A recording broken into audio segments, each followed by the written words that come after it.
Hello મિત્રો, જય માતાજી. હું છું સુરભા દરબાર અને આજે હું જઉં છું પાટણ સતી માતાના મંદિરે. ચાલો તમને જઈને દર્શન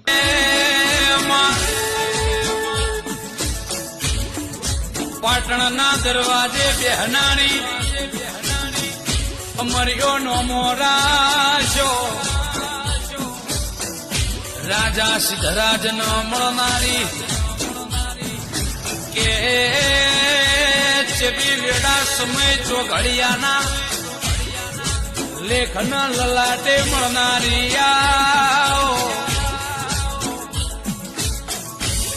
મારી હમીરે કકોના ઓ જેણા જેણા ઓ લેખ લખનારી મારી સધૈયા હો તેરા